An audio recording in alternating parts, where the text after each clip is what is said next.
This is the story of Eratosthenes, who first calculated the circumference of the Earth more than 1700 years before Columbus crossed the Atlantic. Eratosthenes was a Greek scholar born in 276 BCE who worked as the chief librarian at the Great Library in Alexandria, Egypt. He studied many subjects and was a well-known mathematician, scientist, and geographer. One day Eratosthenes heard that every year at noon on the summer solstice, the sun shone directly down to the bottom of a deep well at the city of Syene. This meant that the sun was casting no shadows at all at that time in Syene. However, Eratosthenes knew that at noon on the same day, the sun did cast shadows in Alexandria. This made Eratosthenes very curious as to what would cause different-sized shadows in different places at the exact same time. Ancient mathematicians already knew that the Earth was round. They had observed how ships slowly dropped out of sight as they sailed away, so the sail was the last part visible on the horizon. If the Earth had been flat, the whole ship would have stayed visible as it sailed away. The only thing that explained the illusion of dropping into the horizon is if the ocean was gently curved, like a sphere. Eratosthenes realized that this curvature of the Earth could explain the different-sized shadows. When the sun is shining directly down the well at Syene, it means that the sun rays are hitting the Earth at that point at a 90-degree angle. Since the Earth is round, those same sun rays hit other parts of the Earth at different angles. Using this knowledge, Eratosthenes created a method of calculating the circumference of the Earth.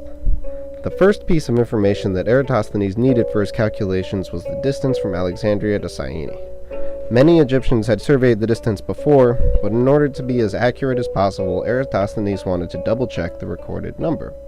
So he investigated how long it took a camel to travel between Syene and Alexandria, and used that time along with the average speed of a camel to confirm that it was about 492 miles between the two cities.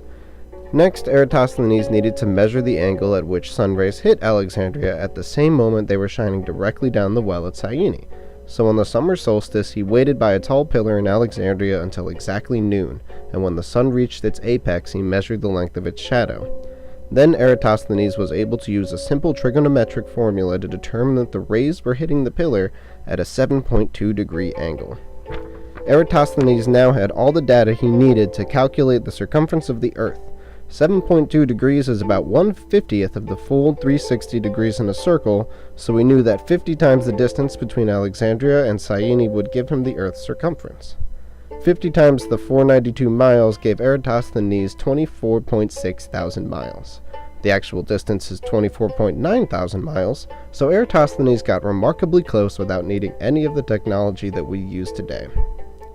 And that is the story of how, with a little curiosity and some simple problem-solving skills, Eratosthenes was able to measure the circumference of the Earth 2,200 years ago without ever leaving Alexandria.